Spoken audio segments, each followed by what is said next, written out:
Recibe nuestra más cordial bienvenida a un nuevo mensaje de la serie ¿Y ahora qué? Un guión bíblico para salir de la crisis. Salir de la crisis es cosa de todos. Que ganas de encuentros, de abrazos, de compartir comidas, de viajar. Todos y todas tenemos. Pero seamos prudentes, porque esto no lo parará a mirar hacia otro lado, como si nada de lo acontecido hubiera pasado. Ni la solución está en la lectura de las páginas del Boletín Oficial del Estado, y tan siquiera la solución se encuentra en la vacuna o el remedio a la enfermedad.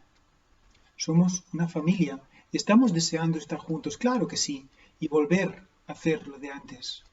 Pero el liderazgo de la Iglesia nos anima a que sigamos siendo prudentes, porque todavía queda mucho que aprender en esta pandemia y todavía queda un trecho por recorrer. Y no lo hagamos movidos por el miedo, sino por el amor. Por cierto, da muestras de ese amor y de esa prudencia en lo que compartes en las redes sociales. En estos últimos días he estado buscando el término tentación en Google, una manera de intentar aproximarme a cuál es el grado de interés de la sociedad actual sobre este concepto. Y bueno, los datos son muy claros, el interés es mínimo. En español encuentras 7.700.000 referencias, mientras que en inglés 50 millones. Algo insignificante en comparación con el volumen inmenso de información que hay en la red. Es más, es que la cultura actual te dice que la mejor forma de librarte de la tentación es caer en ella. A nuestra cultura no le interesa el tema, pero a Dios sí, porque Él te ama tal y como eres, pero te ama demasiado para dejarte tal y como estás. No es casualidad que estés hoy escuchando esta serie titulada ¿Y ahora qué? Y si te has perdido alguno de los mensajes anteriores, te animo a que los veas en el canal de YouTube de la Iglesia. Por cierto, una pregunta. ¿Te suena familiar el círculo buenas intenciones, caída, arrepentimiento, buenas intenciones, caída, arrepentimiento? Si es así, y realmente quieres salir de él y de la crisis que esto genera, el guión bíblico que voy a compartir contigo te interesa. En primer lugar, quiero hablarte de qué es la tentación, cómo funciona la tentación, qué me hace vulnerable a la tentación y cómo hacerle frente. En segundo lugar, hay una parte del mensaje que vas a encontrar en un PDF en el canal de YouTube, en el chat del Zoom o incluso en el WhatsApp del grupo de la Iglesia para que puedas trabajarlo como material de tu grupo de hogar o para tu estudio personal o para tu reunión familiar. Y te animo a que trabajes ese material porque en él te vas a encontrar 4 propuestas. Primero, ¿por qué fue tentado Jesús? ¿En qué 3 áreas fue tentado? ¿Y qué hizo Jesús? Y por último, ¿qué podemos aprender de todo ello? Por cierto, ¿has oído hablar del Bliss Point? Sí, el punto de la felicidad. Yo lo llamo el punto de la adicción. Ya consiste en la presencia de 3 ingredientes en los alimentos procesados. Estos 3 ingredientes son el azúcar, la sal y la grasa. Hay técnicas para manipular nuestro comportamiento a la hora de elegir determinados productos, porque reconocerás que entre unas patatas fritas de lata, unas de bolsa o las que están hechas en casa y las tienes en el plato, todos tenemos claro cuál es el punto de felicidad más afinado. Y recuerda que ese punto de felicidad en realidad es un punto de adicción. Y esto tiene mucho que ver con el tema que vamos a reflexionar en esta mañana. ¿Cuántas veces te has visto atrapado en ese bucle del que te hablaba hace unos instantes? Buenas intenciones, caída y arrepentimiento. El problema es que no sabemos por qué fallamos y mucho menos qué hacer para evitarlo. Necesitamos tener la perspectiva de Dios sobre la tentación para romper con ese círculo vicioso que nos atrapa. Y ese es el objetivo de esta serie, tener la perspectiva de Dios, tener el mapa que nos marca la Escritura. En Proverbios 14:8 leemos: la sabiduría del prudente es discernir sus caminos, pero al necio lo engaña su propia necedad. Todos seguramente tendremos un rompecabezas en casa y verás que en la caja, en la tapa, está la imagen que se convierte en punto de referencia para que logres montarlo encajando las piezas. ¿Qué crees que pasaría si esa imagen no existiera? Lo más probable es que no lograrías encontrar el verdadero sentido y después de intentarlo varias veces, te cansarías, renunciarías y al final acabaría en una estantería llenándose de polvo. Pues lo mismo sucede con la tentación. Cuando no tienes una imagen clara de lo que es, de lo que no es, de cómo actúa, de dónde sucede, de cuándo sucede, de con quién estás cuando te pasa. Tus intentos pueden ser interminables, pero siempre sin éxito. No sé, ¿también te pasa a ti? Buenas intenciones, caída, arrepentimiento. El problema está en la falta de claridad. No tenemos la perspectiva de Dios y tenemos falsas creencias que nos limitan. La falta de claridad te impide vencer la tentación. Esa claridad viene solo de la palabra de Dios, nuestra hoja de ruta. El que es inteligente ve el peligro y lo evita. Leemos en Proverbios 22:3. Vayamos a ello, seamos inteligentes. En primer lugar, ¿qué es la tentación?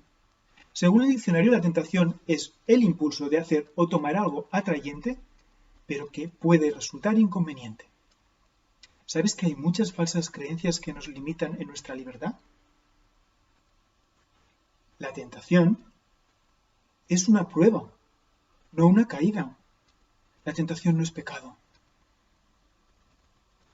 Lutero lo explicó de una forma muy gráfica. Tú no puedes evitar que los pájaros revoloteen por encima de ti, pero sí lo que puedes hacer es evitar que hagan nido en tu cabeza. Con lo cual, la tentación y el pecado no son lo mismo. Dios no nos tienta. Es falso creer eso. En Santiago 1:14 dice, cada uno es probado y cautivado por su propio deseo. Es el deseo, nuestro propio deseo, lo que nos hace llegar a la tentación.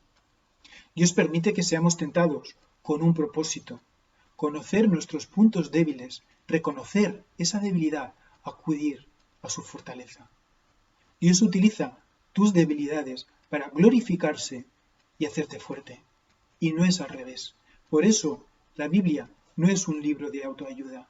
Por eso la Biblia es el manual que Dios te ofrece para la vida. No es verdad que no puedas soportarlo. Si dices no puedo soportar esto, mientes. Porque la Biblia te afirma, te asegura que no recibirás mayor presión de la que puedas soportar. Una creencia errónea es pensar que la tentación es mala. Y yo te animo a que veas la tentación desde otra perspectiva. La tentación como una oportunidad para identificar, para reconocer esos puntos de debilidad, esos elementos en los que el Espíritu Santo quiere trabajar. Con lo cual, cada vez que eres tentado, tienes información valiosa de cómo eres y tienes el respaldo del Espíritu Santo y tienes la guía de la Biblia y tienes tu comunidad y tienes personas espiritualmente maduras a tu lado para ayudarte. Y por último, otro error es creer que para vencer a la tentación hay que enfrentarse a ella. Nos han enseñado eso, pero no es cierto. Más adelante lo explicaré. La tentación es un mal deseo que Satanás nos susurra, pero también es un buen deseo que está fuera de control. La tentación no solo se basa en malos deseos, pueden ser buenos deseos. Un buen deseo que necesitamos satisfacer totalmente legítimo, pero de mala forma o en un mal momento. Hay muchos buenos deseos puestos en nosotros porque los ha depositado Dios. La necesidad de ser amado, el deseo de sexo, el deseo de comer. Lo que pasa es que se convierten en malos cuando están fuera de control. Pero también hay malos deseos y eso no lo podemos olvidar. El querer desquitarte, el tener una actitud amargada, el quedarte con algo que no es tuyo, la ira, los gritos, el intentar resolver las cosas usando la violencia, la envidia, el chisme. Recuerda que un mal deseo te hace caer, pero un buen deseo puede convertirse en una tentación. Así que lo que estamos aprendiendo hoy es que la tentación nace de un deseo, que ese deseo puede ser bueno y estar fuera de control, o en el momento equivocado, o con la persona equivocada, o de la manera equivocada, o puede ser un mal deseo. En segundo lugar, necesitamos saber cómo funciona la tentación. Y para eso vamos a ir a Génesis 3, porque nos explica cómo opera Satanás, cómo Satanás sedujo a Eva y a Adán y cayeron en la tentación. Pues en primer lugar, Satanás lo que hace es plantear una duda. ¿Dijo Dios esto realmente? En segundo lugar, Satanás usa la mentira. Y crees la mentira del todos lo hacen. No, si no es tan malo. Es que me lo merezco. Mira lo que me han hecho. Yo sé mejor que Dios lo que necesito. Esas son mentiras de Satanás. Recuerda que cuando Satanás te dice algo, eso es una mentira. Cuando Dios te dice algo, es una inspiración. Y por último, duda, mentira, desobediencia. Veámoslo en la lectura de Génesis 3. Entre los animales salvajes que Dios creó, no había otro más astuto que la serpiente. Un día, la serpiente dijo a la mujer, ¿así que Dios les dijo que no comieran de ningún árbol del jardín? Eso es mentira. Dios nunca dijo eso.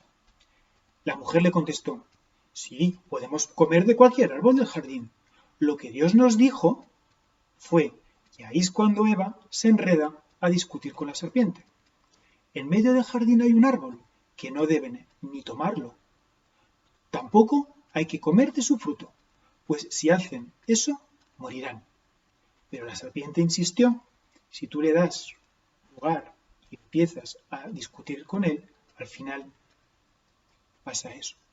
Satanás dice, eso es mentira, no morirán. Y ahí es cuando viene el engaño. Dios bien sabe que cuando ustedes coman del fruto de ese árbol serán iguales a Dios y podrán conocer el bien y el mal. La mujer se fijó que el fruto del árbol sí se podía comer y que solo de verlo se antojaba y daban ganas de alcanzar sabiduría. Arrancó entonces uno de los frutos y comió. Luego le dio a su esposo, que estaba allí con ella, y también comió. En ese mismo instante se dieron cuenta de lo que habían hecho y de que estaban desnudos. Entonces tomaron unas hojas de higuera y las pusieron para cubrirse con ellas. El siguiente punto es muy importante. Acabamos de ver cómo funciona la tentación. Satanás planteará duda, usará la mentira y te llevará a la desobediencia. Pero la siguiente sección es ¿qué me hace vulnerable a la tentación? Y ahí es donde es muy importante que tengamos claridad. En Efesios 4:27 dice, ni deben darle al diablo oportunidad de tentarlos. No le des oportunidades al enemigo. Primero, ¿sabes lo que te hace vulnerable a la tentación? ¿Sabes cuáles son esas oportunidades que le estamos dando a nuestro enemigo? Pues permíteme que te diga, cualquier emoción negativa. Sí, y por eso, en versículos como el de Proverbios 4:23, que todos nos sabemos de memoria, sobre toda cosa guardada, guarda tu corazón, son tan importantes, porque hay ciertas emociones negativas en tu vida que cuando están presentes, eres más vulnerable porque estás siendo emboscado por Satanás. Permíteme que te pregunte una cosa. Ahora mismo, ¿cómo estás emocionalmente? ¿Estás enfadado? ¿Estás relajado? ¿Estás tranquilo? ¿Estás pasando por un duelo? ¿Eres feliz? ¿Tienes objetivos, propósitos, motivaciones, nuevos desafíos? ¿Estás agobiado, angustiado, quemado? ¿Guardas rencor? ¿O vives habiendo perdonado? ¿Estás agotado o te sientes fuerte? ¿Amado o maltratado? Y también, ¿cuánto tiempo llevas sintiéndote así? Las personas maduras son conscientes de sus debilidades. En cambio, la gente ignorante las racionaliza. Y a veces olvidamos que pecamos porque nos da placer. En Hebreos 11:25 refiriéndose a Moisés, lo dice bien claro. Prefirió ser maltratado con el pueblo de Dios a disfrutar de los placeres momentáneos del pecado. En tercer lugar, ¿qué hacer cuando llega para vencer? Pues mira, te voy a animar a que tomes nota de 4 cosas. La primera es clamar a Dios por ayuda. La segunda es proclamar la palabra de Dios. La tercera es poner atención en otras cosas. Y la cuarta es pedir ayuda a otras personas. Clamar a Dios pidiendo ayuda. ¿Por qué clamar a Dios? Porque Él te ayudará porque es comprensivo con tu situación. De sobra sabe lo que te pasa. En Hebreos 4, 15 al 16 dice: nuestro sumo sacerdote comprende nuestras debilidades porque enfrentó todas y cada una de las pruebas que enfrentamos nosotros. Sin embargo, Él nunca pecó. Así que acerquémonos con toda confianza al trono de la gracia de nuestro Dios.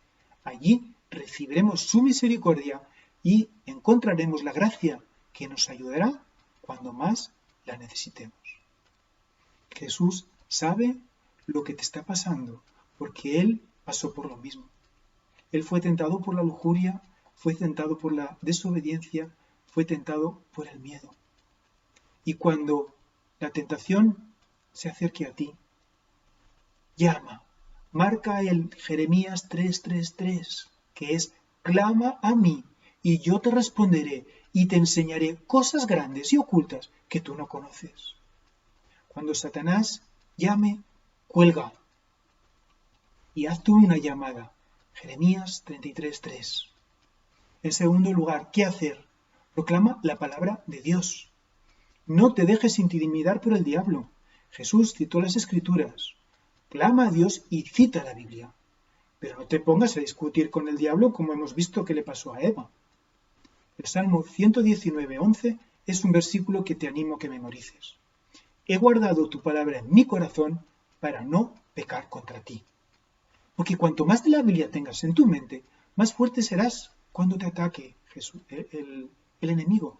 En Jesús tenemos el ejemplo. En tercer lugar, habíamos dicho primero, clama a Dios.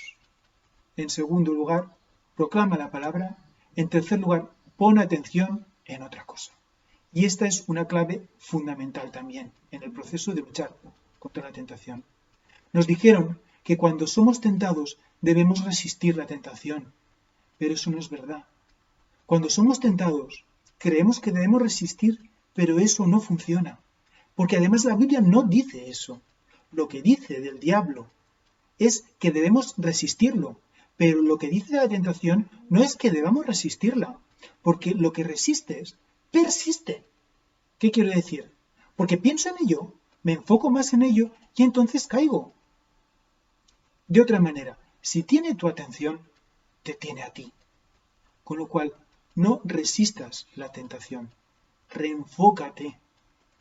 Eso es cambiar tu mente. Eso es el concepto que encontramos en la Escritura de metanoia, arrepentimiento. Arrepentimiento es cambiar de mente.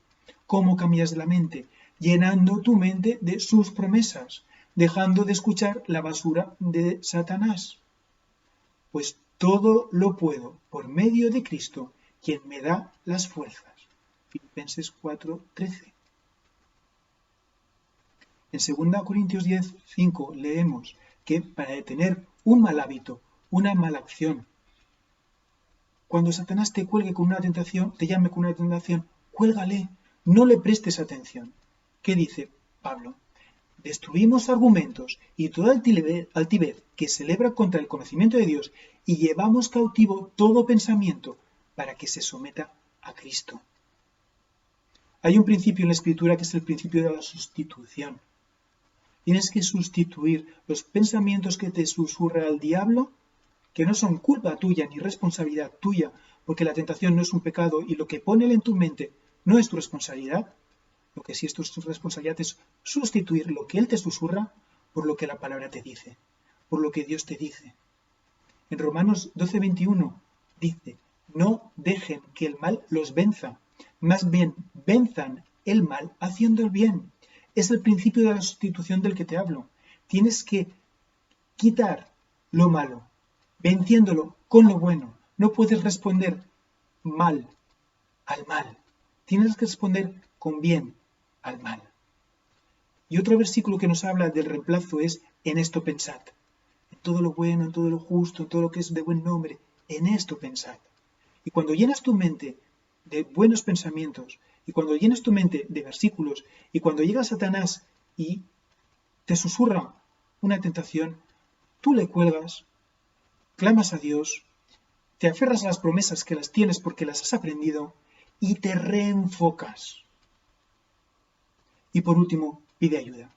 Necesitas ayuda de dos formas: ayuda de un grupo y ayuda de una persona.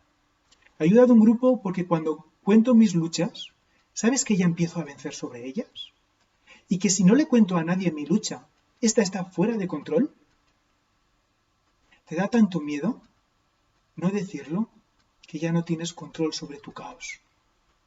Y ocultar el dolor solo lo intensifica y acabas usando una máscara que te convierte en una persona solitaria, amarga, y acabas distanciándote de tus hermanos y acabas viendo la iglesia como un grupo de hipócritas, de gente falsa.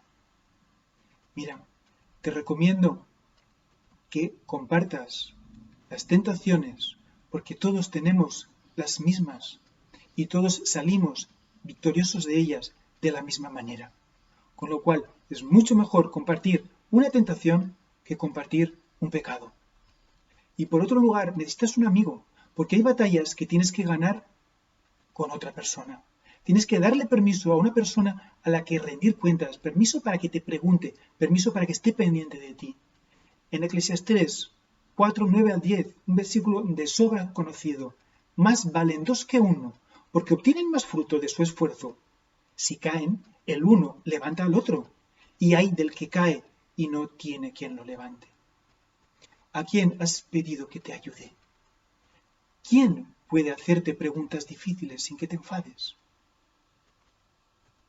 En Gálatas 6:2 hay un versículo que deberíamos también aprender de memoria. Ayúdense a llevar los unos las cargas de los otros y obedezcan de esa manera la ley de Cristo. Este ha sido un texto bandera en nuestra comunidad cristiana de Camarma durante muchos años. Este es un versículo que nos está dando las fuerzas y la dirección para dar respuesta a la crisis del coronavirus, que es ayudarnos los unos a los otros, llevar las cargas los unos de los otros. Al hilo de este mensaje, de esta reflexión, ¿nos estamos ayudando los unos a los otros? Porque todos somos tentados. ¿Nos estamos animando los unos a los otros? Sin juicio, sin crítica, sin chisme. Porque todos somos tentados. Y con esto quiero terminar. Te animo a que descargues el documento que hemos preparado para el estudio en grupos, porque la vida de la iglesia no es la actividad del domingo, ni lo que hacemos ahora online. La vida de la iglesia es lo que pasa en los grupos de hogar, lo que pasa en las comunidades que están dispersas a lo largo del corredor de Henares. Por eso te animo a que seas y hagas iglesia los 7 días de la semana y que no estés solo, porque no tienes que pasar por esto solo. No es bueno, porque además te expones a que Satanás te tienda una emboscada. Si a día de hoy no tienes a nadie con quien compartir esas tentaciones, pídele a Dios que ponga en tu mente el nombre de una persona saludable, emocionalmente sana, emocionalmente fuerte, no perfecta, sino coherente, y pide ayuda.